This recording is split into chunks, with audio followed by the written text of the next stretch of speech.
महाराष्ट्रात पहिल्या आणि दुसऱ्या टप्प्यातील मतदानानंतर तिसऱ्या टप्प्यातील नेत्यांनी जोरदार तयारी सुरू केली आहे। महाराष्ट्रात 2024 लोकसभा निवडणुकीचा तिसरा टप्पा 7 मे 2024 रोजी होणार आहे। या कालावधीत 11 लोकसभा जागांवर मतदान होणार आहे। महाराष्ट्रात सर्व मिळून 258 उमेदवार लोकसभेच्या रिंगणात आहेत।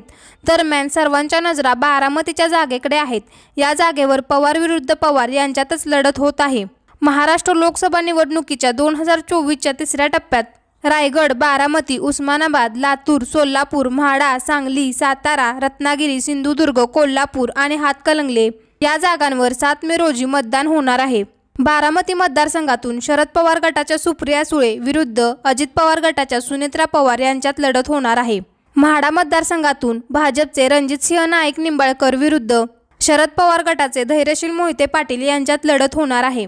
उस्मानाबाद मतदारसंघात अजित पवार गटाच्या अर्चना पाटील विरुद्ध शिवसेना ठाकरे गटाचे ओमराजे निंबाळकर यांच्यामध्ये लढत होणार आहे। लातूर मतदारसंघातून भाजपचे सुधाकर शृंगारे विरुद्ध काँग्रेसचे शिवाजीराव काळगे यांच्यात लढत होणार आहे।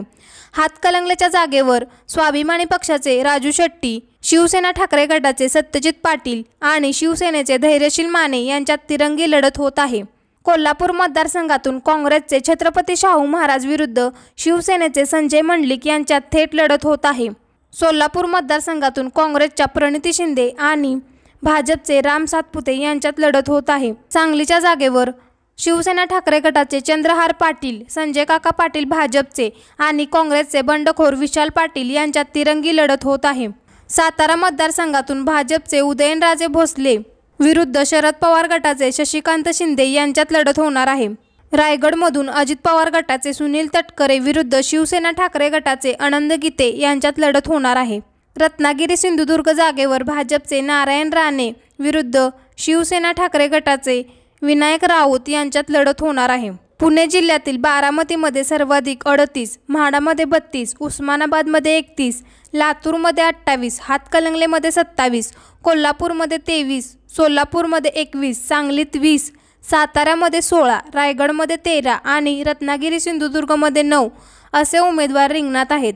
तुम्हाला काय वाटतं, या ठिकाणी महायुती बाजी मारेल की महाविकास आघाडी? तुमच्या प्रतिक्रिया आम्हाला कमेंट करून नक्की कळवा आणि काटाकेर या मराठी यूट्यूब चॅनेलला सबस्क्राईब करायला विसरू नका।